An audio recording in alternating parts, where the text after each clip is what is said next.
இயேசுநாதா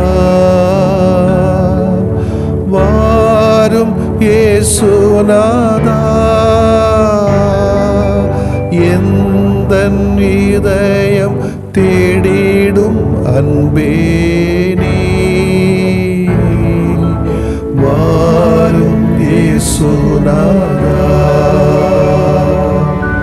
வாரும் இறைவனே வாரும் இறைவனே எந்தன் இதயம் தேடிடும் அன்பே நீ வாரும் இறைவனே வாரும் இறையாவியே வாரும் இறையாவியே எந்தன் இதயம் தேடிடும் அன்பே நீ வாரும் இறையாவியே அன்பின் அருட்பலியில் அகமே காணிக்கை அருளே அஞ்சலி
பாசபலியில் பகையெல்லாம் மறைய வெளிவேஷம் களைந்து நிஜ வாழ்வு மலர மலர் பாதம் படைத்தோம் அடையாள வடிவில்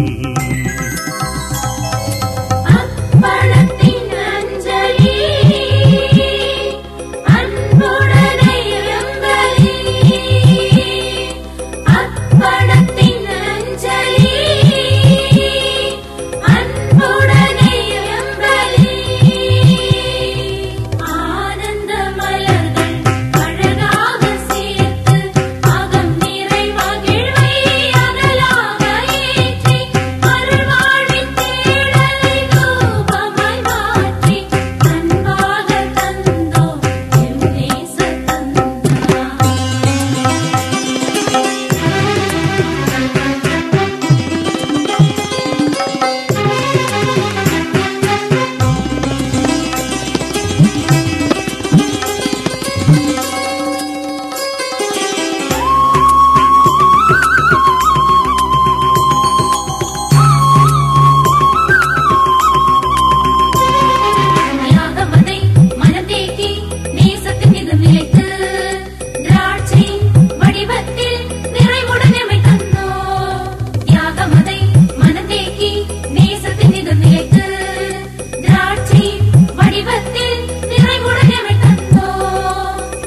வாழும் வாழ்வின் பொழுதெல்லாம் உமதாய் இதயத்தின் சுவாசம் இறையாட்சி பணிக்காய் அருள் வேண்டி வந்தோ வாழ்வாகும் பலி.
யோவான் எழுதிய நற்செய்தி அலகு 10 இறை சொற்றொடர்கள் 11 முதல் 18 வரையிலானவைகள். அக்காலத்தில் இயேசு கூறியது, நல்ல ஆயன் நானே. நல்ல ஆயர் ஆடுகளுக்காக தம் உயிரை கொடுப்பார். கூலிக்கு மேய்ப்பவர் ஓநாய் வருவதைக் கண்டு ஆடுகளை விட்டுவிட்டு ஓடி போவார். ஏனெனில் அவர் ஆயரும் அல்ல, ஆடுகள் அவருக்கு சொந்தமும் அல்ல. ஓநாய் ஆடுகளை பற்றி இழுத்து கொண்டு போய் மந்தை சிதறடிக்கும். கூலிக்கு மேய்ப்பவருக்கு ஆடுகளை பற்றி கவலை இல்லை. நல்ல ஆயன் நானே. தந்தை என்னை அறிந்திருக்கிறார், நானும் தந்தை அறிந்திருக்கிறேன். அதுபோல நானும் என் ஆடுகளை அறிந்திருக்கிறேன். என் ஆடுகளும் என்னை அறிந்திருக்கின்றன. அவைகளுக்காக எனது உயிரை கொடுக்கிறேன். இக்கொட்டிலை சேரா வேறு ஆடுகளும் எனக்கு உள்ளன. நான் அவற்றை நடத்தி செல்ல வேண்டும். அவையும் எனது குரலுக்கு செவிசாய்க்கும். அப்போது ஒரே மந்தையும் ஒரே ஆயரும் என்னும் நிலை ஏற்படும். தந்தை என் மீது அன்பு செலுத்துகிறார், ஏனெனில் நான் என் உயிரை கொடுக்கிறேன். அதை மீண்டும் பெற்றுக்கொள்ளவே கொடுக்கிறேன். என் உயிரை என்னிடமிருந்து யாரும் பறித்துக் கொள்வதில்லை. நானாகவே அதை கொடுக்கிறேன்.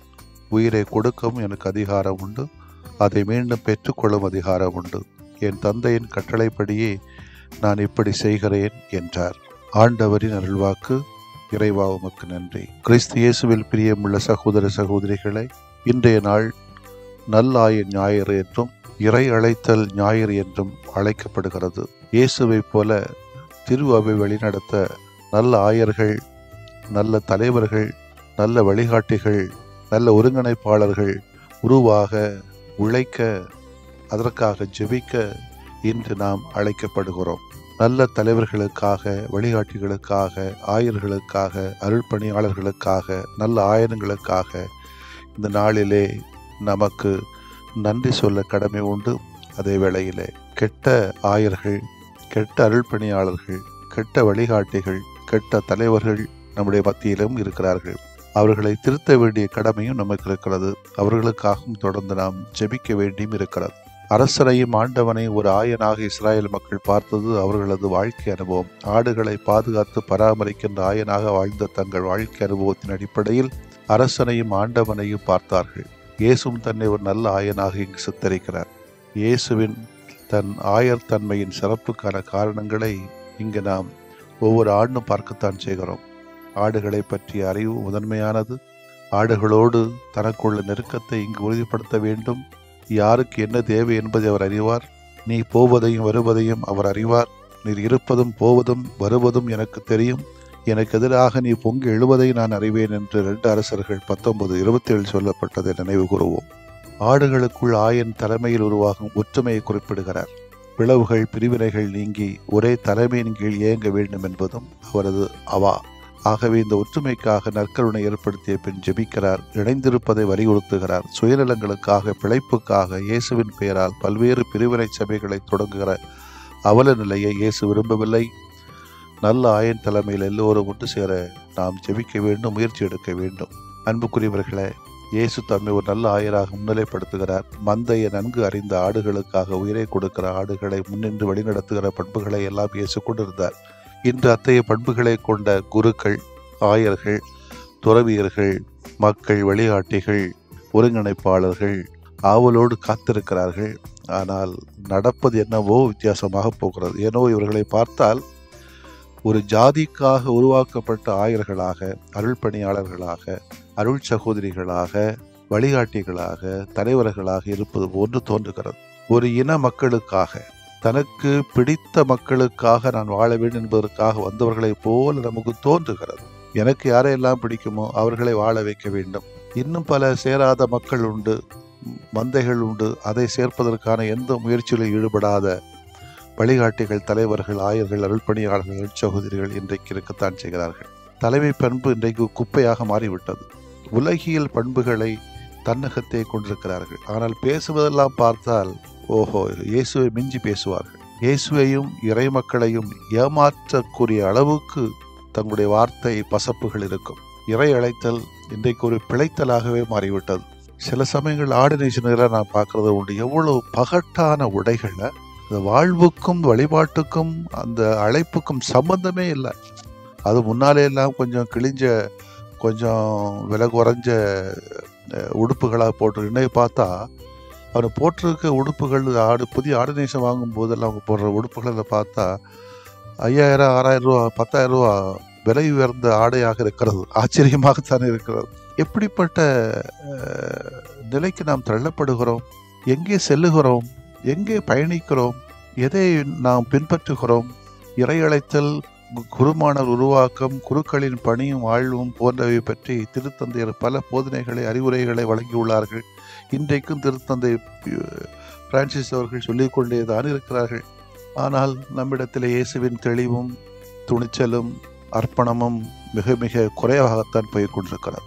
ஆயர்களும் சரி, அருள் பணியாளர்களும் சரி, அருள் சகோதரிகளும் சரி, தலைவர்களும் சரி, வழிகாட்டிகளும் சரி, நம்மள எத்தனை பேர் நேர்மையாக நடக்கிறோம்? அழைப்புக்கு ஏற்றபடி நல்ல ஆயனாக நடக்கிறோம் என்பதை நாம் யோசித்து பார்க்க வேண்டும். சில சமயங்களில் கேவலமாக தான் இருக்கும். அதுக்காக நான் அவநம்பிக்கைப்பட வேண்டிய தேவையில்லை. இருந்தாலும் எல்லா மக்களையும் ஒன்று சேர்க்கக்கூடிய, எல்லா மக்களுக்காக உயிரை கொடுக்கக்கூடிய, எல்லா மக்களையும் ஒரு குடையின் கீழ் கொண்டு வரக்கூடிய ஞான மேய்ப்பர்கள் நமக்கு இன்னும் தேவைப்படுகிறார்கள். ஆயர்கள் வழி நடத்த வேண்டும், மக்களை தோளில் சுமக்கவும் வேண்டும். தனக்கு தெரிந்த ஆடுகள் மட்டுமில்லை, வேறு ஆடுகளும் உண்டு திருச்சபையிலே. அவையும் வழி நடத்தப்பட வேண்டும். தனக்கு தெரிஞ்சவங்க, தனக்கு சொந்தக்காரமாரு, தனக்கு ஜாதிக்காரமாரு, தன்னுடைய குறும்படத்தில் படித்தவங்க, அல்லது தன்னுடைய பணி வாழ்வில் இருந்தவங்க மட்டும்தான் மக்கள் அல்ல. யாரையும் வெறுத்தலும் கூடாது.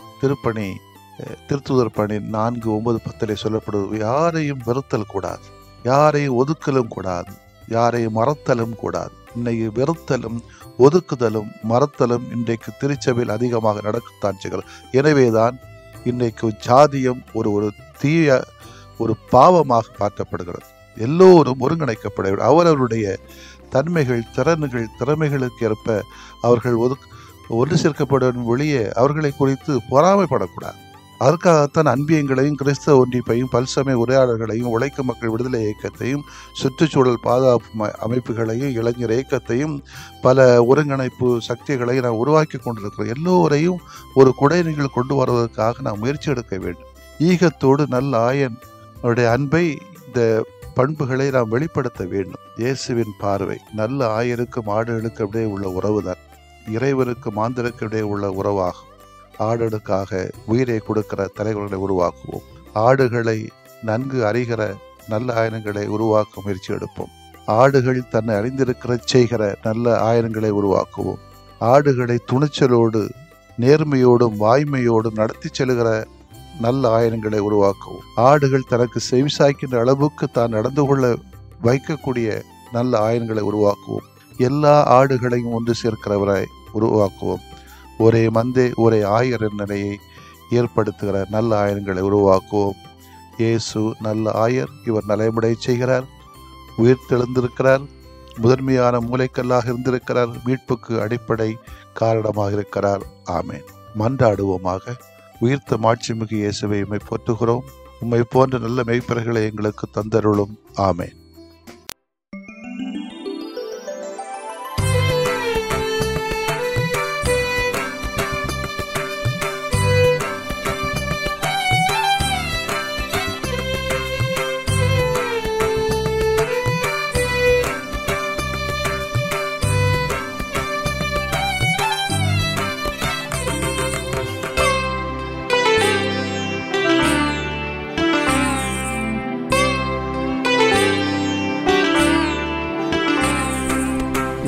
குணமாக்கும் என்னை குணமாக்குமே, குணமாக்கும் என்னை குணமாக்குமே.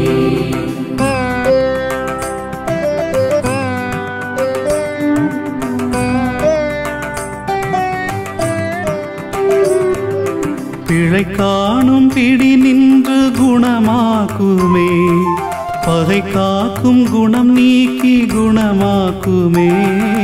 குணமாக்கும் என்னை குணமாக்குமே, குணமாக்கும் என்னை குணமாக்குமே.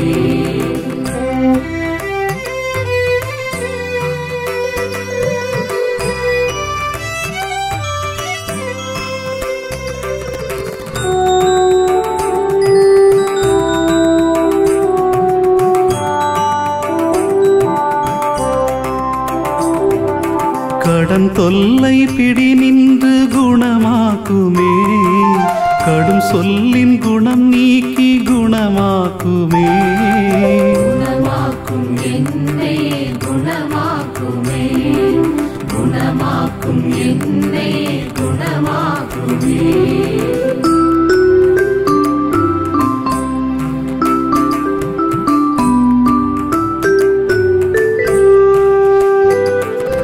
பால் நோயின் பிடி நின்று குணமாக்குமே, பய உணர்வின் குணம் நீக்கி குணமாக்குமே. குணமாக்கும் என்னை குணமாக்குமே, குணமாக்கும் என்னை குணமாக்குமே.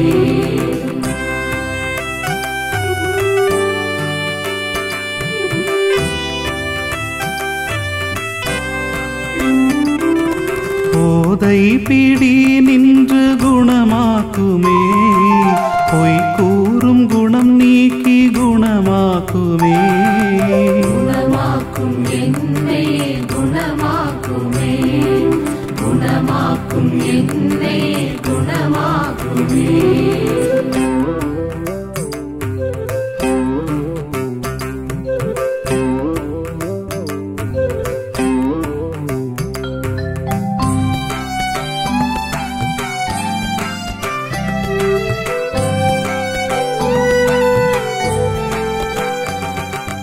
நான் என்னும் பிடி நின்று குணமாக்குமே, தான் மட்டும் குணம் நீக்கி குணமாக்குமே. குணமாக்கும் என்னை குணமாக்குமே, குணமாக்கும் என்னை குணமாக்குமே.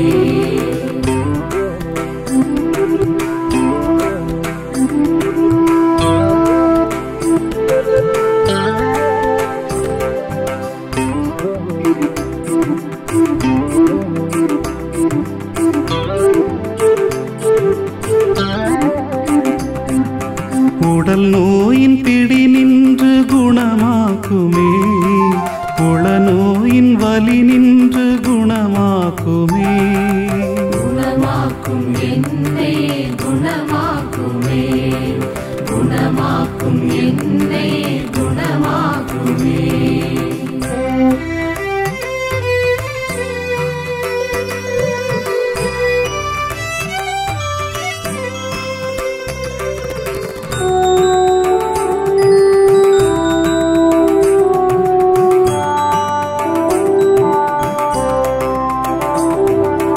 ஒரு வார்த்தை சொன்னாலே குணமாகுமே, நம்பியே வந்தே நல் இயேசுவே. குணமாக்கும் என்னை குணமாக்குமே, குணமாக்கும் என்னை குணமாக்குமே. குணமாக்கும் என்னை குணமாக்குமே, குணமாக்கும் என்னை குணமாக்குமே.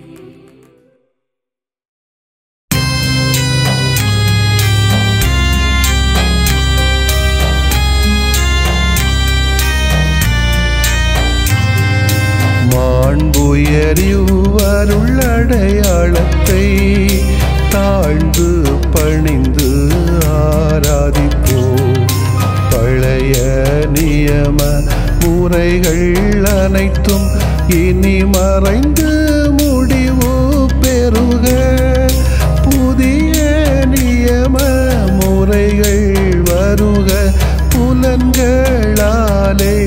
மனிதன் இதனை அறிய இயலா குறைகள் நீக்க நம்பிக்கையின் உதவி பெறுக.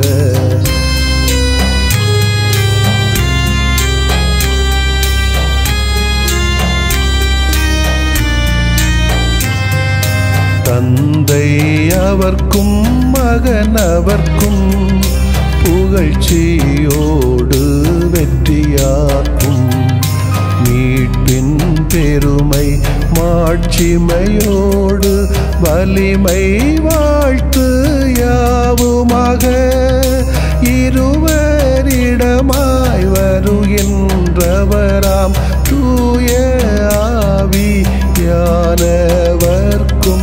அளவில்லாத சமப்புகழ்ச்சி என்றுமே உண்டாகுக. ஆமென். வானின்று அவர்களுக்கு அப்பமளித்தீரே, இனிமையெல்லாம் தன்னகத்தில் கொண்ட அப்பம் இதுவே. மன்றாடுவோமாக. இறைவா, இந்த வியப்புக்குரிய அருளடையாளத்திலே உம்முடைய பாடுகளின் நினைவை எங்களுக்கு விட்டு சென்றீ. உமது திருவுடல் திரு ரத்தமாகியவற்றின் தூய மறைபொருளை வணங்கும் நாங்கள் உமது மீட்பின் பயனை இடைவிடாமல் துய்த்து உணர்ந்து மகிழ அருள்வீராக. தந்தையாகிய இறைவனோடு தூய ஆவியாரை ஒன்றிப்பில் இறைவனாய் என்றென்றும் வாழ்ந்து ஆட்சி செய்கின்ற உம்மை மன்றாடுகின்றோ.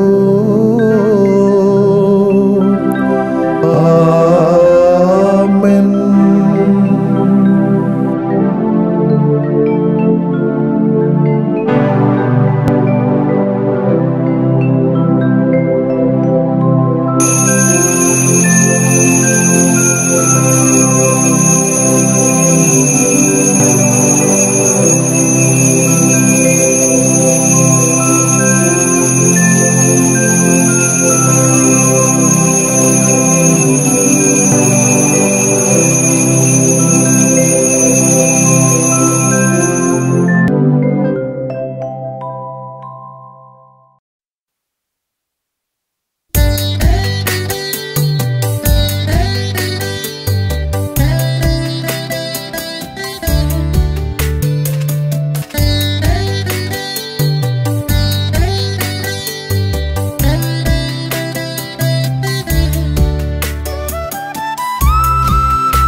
ஆனந்த நினைவில் அழகான தமிழில் அருளன்புகிறையே அகம் சொல்லும் நன்றி.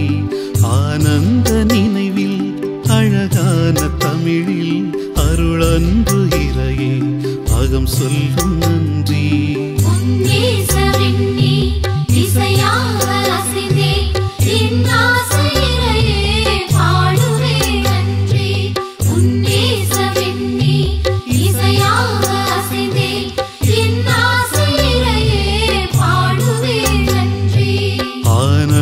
நினைவில் அழகான தமிழில் அருளன்புகிறையே அகம் சொல்லும் நன்றி.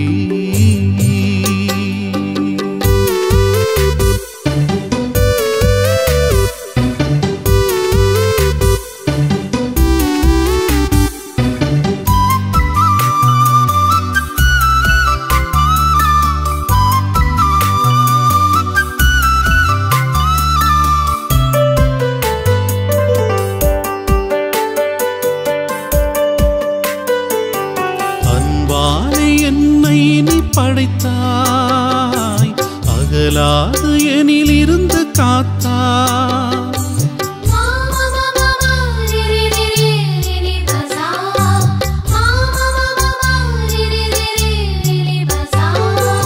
உயிர் போல என்னை நீ சுமந்தாய், உறவாகி எனில் வந்து கலந்தாய்.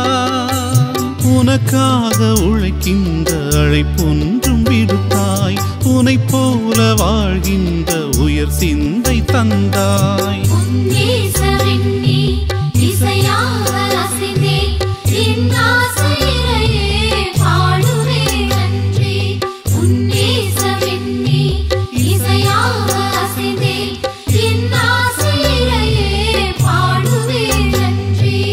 ஆனந்த நினைவில் அழகான தமிழில் அருளன்பு இறையே அகம் சொல்லும் நன்றி.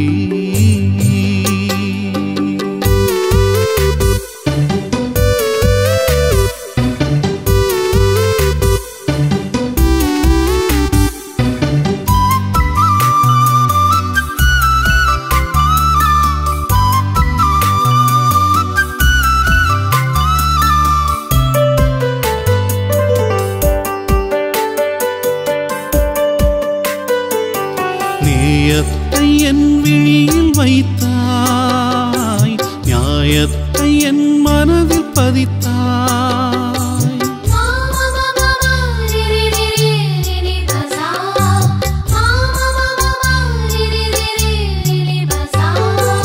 எழிலான புவி வீடு கொடுத்தாய், எல்லோரும் ஒன்றாக நினைத்தாய்.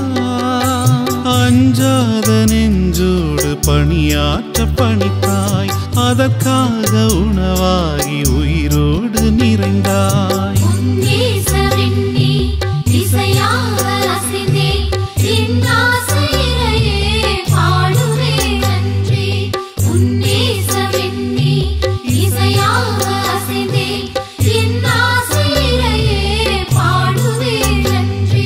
ஆனந்த நினைவில் அழகான தமிழில் அருளன்பு இறையே அகம் சொல்லும் நன்றி. ஆனந்த நினைவில் அழகான தமிழில் அருளன்பு இறையே அகம் சொல்லும் நன்றி.